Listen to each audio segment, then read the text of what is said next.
Hi, I'm Jim from Left Wing Libertarian. I am Anna from BeautyGirlsMom.com. And our fun topic of today is, what will you do when someone's sick at Disney? Now, does anybody in your family ever get sick at Disney on a trip? It seems that we have not had a Disney trip in recent memory where someone has not gotten sick. Of all ages? Of all ages. Yep. And of all lengths, from sit in bed or take an aspirin to go to the emergency clinic down there? Mm-hmm. So, one person's sick, it's an adult. The other adult and all the kids go to the park, or do they sit in a hotel and suffer together? What's the better way? No. So here's the thing. It's bound to happen. If you're on an airplane and you're, sitting there and all that nasty soup of germs that you tend to find on an airplane, someone in your party might get sick. If you're take a road trip down there. At this point, I had offered to lean on her shoulders, snore and drool, but that... You might take a road trip down there and just being in the car with your kids for, a 24-hour period, it lowers your resistance. You might be exposed to something while you're at the theme park and it ruins the end of your vacation. We've had everything from upper respiratory infections, strep throat, kidney stones. We've really experienced it all at Walt Disney World, including and on cruise ships, including congestive heart failure. My father had traveled down a couple times and ended up in congestive heart failure. So here's the basics. If it's just a common cold, somebody is under the weather, most of the resort gift shops will have something that you can take. They'll have over-the-counter cough medicines, the Dayquil, NyQuil kind of thing, Imodium for your stomach. They will have a basic supply of some over-the-counter medications that might help you get through some of the early symptoms or some of the lesser in severity types of illnesses. Or just be the more proactive parent that kind of threw a couple of those little small bottles in the suitcase. You can throw them in your suitcase, but really, especially if you're traveling by plane, it might be something that you just don't think about. You're worried about, your luggage, how much you're going to be able to fit in there. Are these bottles acceptable? Can I take this on my carry-on? All of the resorts will have something.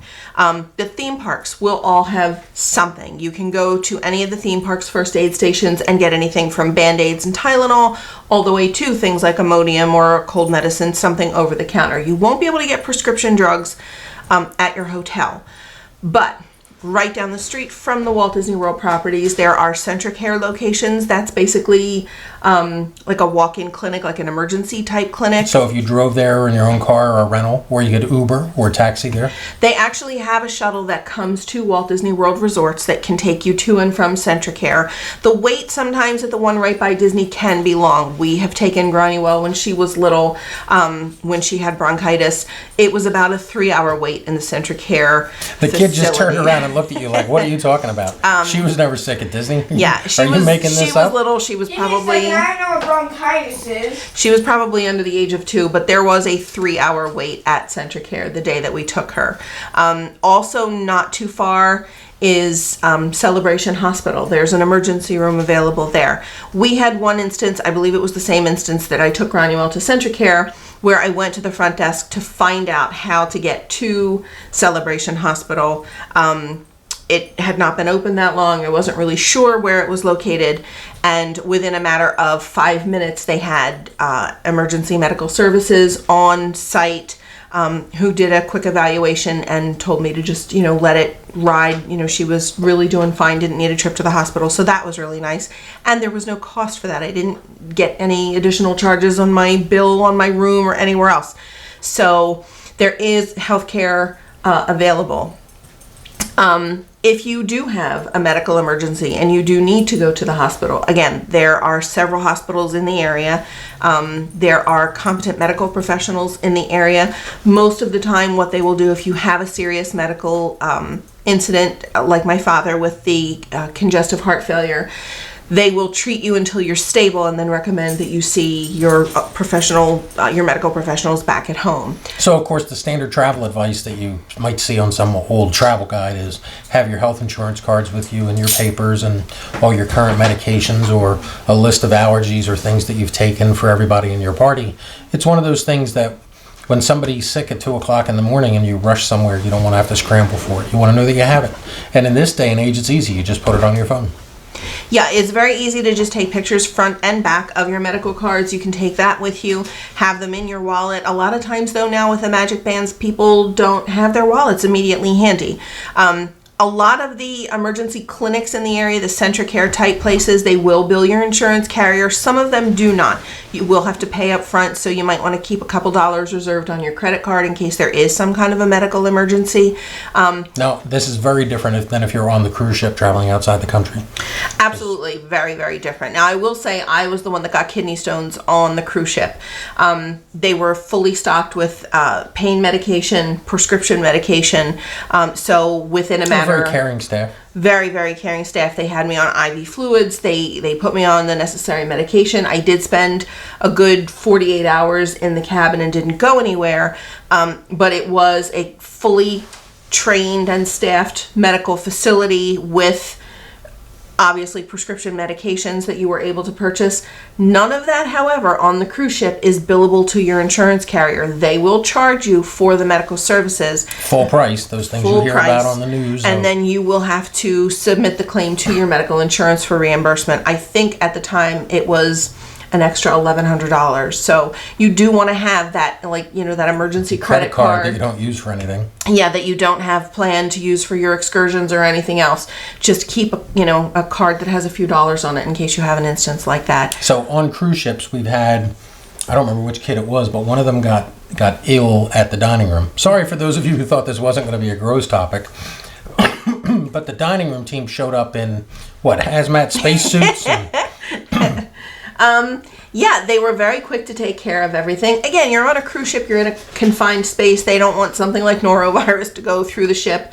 They do quarantine you now if you have any sort of, viral symptoms like norovirus, vomiting, diarrhea, anything like that. Was it Ann that was with us that stayed at the table that saw the hazmat crew show up? Yeah. We all left to go deal with the one sick kid, and she stayed there for a few minutes, maybe with Bridget or we don't remember who, and that was the whole thing. We just remember this. When you left, the hazmat crew showed up with all this equipment and the gear, and they cleaned everything up, and the hostess was apologizing to the other tables. You will not be allowed to rejoin the rest of the cruise activities until you're pretty much deemed virus-free by the medical staff on board. All right, so let's have a reality check. Your kid is sick. Please stay out of the park. Please don't go to the dining room with your sick kid. You can get room service. You can bring something back. You can, and that's the good thing about the Disney theme parks. You can you can have someone bring you something from the food court if you're staying at that's Harper. You can have someone bring you something back from the food court if you're staying at a value resort where they don't have an extensive in-room dining menu. You can certainly order something from in-room dining. On the cruise ship, you have 24-hour room service. You can get whatever you need, soup, sandwich, whatever. Well, we had, on the cruise ship, we had the assistant waiter wanted to know what you wanted because you were staying in the room with a kid who wasn't well, and you didn't know it, and knocked on the door. Was the assistant waiter with a full menu? Yeah, they were very, very nice. Now, that happened when I had... Don't expect it. That happened when I had kidney stones, too. The dining room provided me the same meal that I would have gotten had I been able to go to the dining room to eat, but because of the pain medication and the abundance of IV fluids to help flush out the kidney stones, I wasn't able to go to the dining room. Another thing I want to say about getting sick at Walt Disney World... It's a good way to fake it to get out of going to the butterfly tour with us because you didn't want to go, is it? It was a turtle tour or something. The fact that you say it just that way makes me still think I did not fake it. That was a kid that got sick. That was not me. And now I totally forget what I was going to say. Something. You were talking about getting sick at Disney. Very important. Revenge for the Turtle Tour. Revenge for the Turtle Tour. No. Well, soup. You can get soups and stuff. You can get soup. And again, a lot of the markets located in your Walt Disney World resort will have things like crackers or bread, especially if you're staying at like a DVC and you can make toast or bagels or something for somebody that has a little bit of a sick stomach or even a bad cold and just doesn't want a heavy meal. You will find something. You'll find fruit, you'll find yogurt, something that somebody can eat that's not too heavy, sort of like a theme park meal. So separate from the get a ginger ale or get something or make tea, the most important thing is when you're traveling at Disney, regardless of the time of year though, is drink lots of water. Absolutely. You want to stay hydrated. You're traveling, you're walking. How much did you walk each day at the park this past week? Well, we didn't even do full days at the park, and we did an average of about 7 miles a day walking through the theme park. So anybody that thinks this is not, a lot of walking, that you're going to spend a lot of time sitting at shows You're making this number up, right? It's a guess? No, we have a Fitbit. We averaged about 7 miles a day. And again, we did half days at the park. We were there at rope drop, and most of the days we were done by like 12, 1 o'clock in the So when afternoon. the Fitbit said 7 miles, did you look at that and go, no way? Or did you were like, you just don't think about Well, it? you don't realize how much walking you're doing. The other thing, and I just remembered that I just want to say, and this is something I've never experienced before. We were in an elevator. We were staying at Bay Lake. We got in the elevator at the Contemporary to go down to get coffee to bring back to the room for breakfast. And I was with my sister, who is also a school teacher, and she was standing directly behind a little girl who she thought had a really severe case of dandruff. There was a lot of visible white flake in her hair. And when my sister turned a little bit, she could see moving lice in the child's head. Something that you are probably not going to be prepared for. You're not going to have lice treatment with you when you go, but it happens. You may be exposed. You can get lice. I recommend that as much as you can, keep your hair pulled up, keep your children's hair pulled up, Granuel, come here. and keep it hair sprayed. Granuel, we just, for the trip, we had our hair cut short. You know? Well, we did. Totally not lice related. That's just a convenience thing to get her, make it a little bit easier for her to get ready. But again, you want to have hair ties for your daughters. You want to just keep an eye on something like that. Not something you can plan for. And you could be on an attraction, and I did make mention to Granny, well, we got on one of the attractions, and the first thing she did was lean way back and put her head back. You don't want to do it. Don't try hats on. It's very tempting to try hats on in the gift shops. If you see a hat that you love and you want, take it. Purple fedora, not from Disney World. But if you see a hat that you love and you want, buy it, but keep it in the plastic bag. Tie the plastic bag until you get home. Just be very cautious with things that you have no control over, and lice are one of those things. Well, see, that's one of those things that I guess you as a parent have to make your kids aware of at home before you get on the trip, because they're going to run up to the hat display and want to pick on every hat and try it, and here's my ears and here's this, and they may not associate Mickey Mouse ears as a hat. And I feel like we're aware. We have received numerous letters over the years from the schools about lice Because being the girls in the have been schools. spaced out, and it's been... Yeah, so we have received numerous letters through the years from our various schools that lice has been in school. We've done the, pull your hair up, make sure your hair sprayed, tie your hair back, don't sit, too close to anybody, shoulder to shoulder, watch where you're putting your jacket. We have done all of those things. Well, even you as a teacher, though, you've seen it at school where your hairstyle went from, shoulder length hair and down to suddenly you're wearing your hair up every day. But I've never thought about contracting lice at Walt Disney World. This was the first time.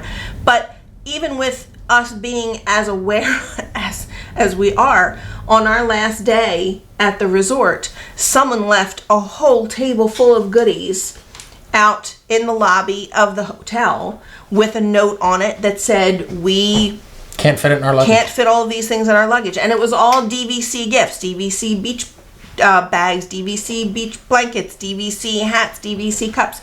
It was a ton of DVC souvenirs. The first thing one of our children does is run over to this massive display of goodies and puts on someone else's DVC hat. Their answer was, they didn't wear it. It still has the cardboard Still had thing the inside cardboard of in it, so it's okay. It's like, no. It might not be okay. So, but yeah, those are the things that you need to be aware of. And this was after the lice incident, where I think I was on heightened alert, but there was the kid with the hat on before I could ever say, don't put the hat on your head. So just another one of those things that you cannot be prepared for, but you may encounter when you get on any vacation destination. It's not going to be exclusive to Walt Disney World. You do want to keep an eye on things like that. And here's the other part of it.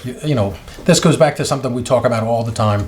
The way that you make a Disney vacation wonderful is to realize that it is not a once-in-a-lifetime opportunity, even if it is or you think it is that way. Don't keep your kids out from 5 in the morning until midnight. I mean, you're going to wear them down. You're going to wear yourself down.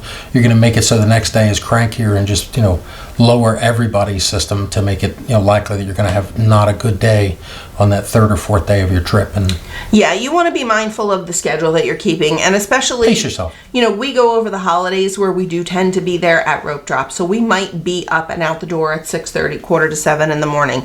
Those are not kids that can stay until midnight or 1 o'clock, and the Magic Kingdom was open until 1 o'clock during our stay this Now on this past trip, week. your sister, her husband, and your father-in-law were with you, Stepfather.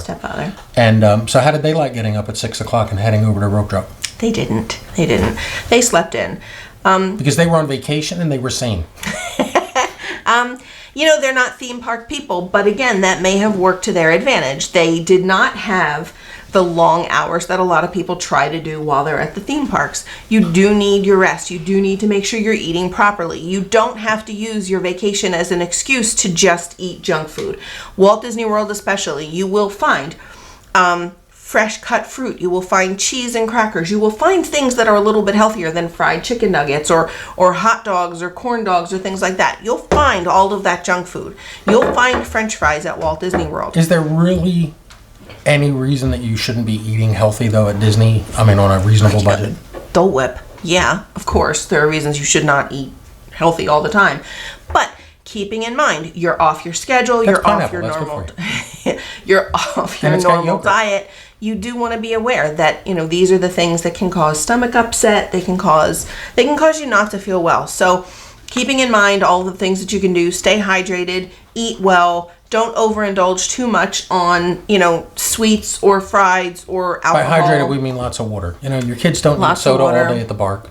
Yeah, have a soda with your lunch or with your dinner, but the rest of the day, give them water. It's good for them. We'd like to take this moment to bring you Jim's words of wisdom, otherwise known as Jim was right and Anna was wrong. What about chocolate milk for kids on vacation? Granny Mom had chocolate milk over this vacation, and we did perfectly fine. I will say, though, we did take a child, not ours, it was his niece, on a day trip and gave her a Not we. kind of a big breakfast. We went to the diner for breakfast. We gave her chocolate milk, and she did get car sick on the way up to our destination. So, Don't change your kids' eating watch what habit. your kids are eating before you get on Rock and Roller Coaster or Tower of Terror, because you don't want to, have to deal with the mess and the cleanup and stuff. But just to recap, because this has been really long and there is over-the-counter medical supplies and At the gift medications shops. readily available at your resort. If you don't see something that you need, ask at the front desk. They may have it available there. All of the theme parks have a first aid station that will have the basic medical necessities, including some of the over-the-counter medications. There are urgent care clinics very close by. Some that do have shuttles that will get you back and forth if you don't have your own The transportation. funny thing is, this is a whole video about people not doing well at Disney and kids not doing well. We haven't talked about suntan at all, because that's the thing I think people most expect. Yeah, and I think that's going to be, pretty common knowledge. Even on the cloudy days in Florida, you're going to want to keep sunscreen on your children. I say this, And babies I speak covered. from experience. We had a child who was poorly sunscreened on our cruise last year and ended up really, really sick from sunburn. We used the spray stuff. We sprayed it in her hands to do her face and her neck, and Here's what her sunburn looked like. Right there. We were not diligent in making sure that she was fully covered.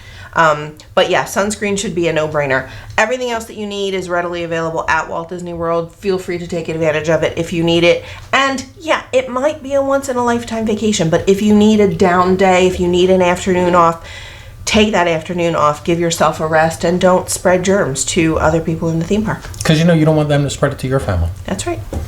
All right, so anything else? That's it. All right.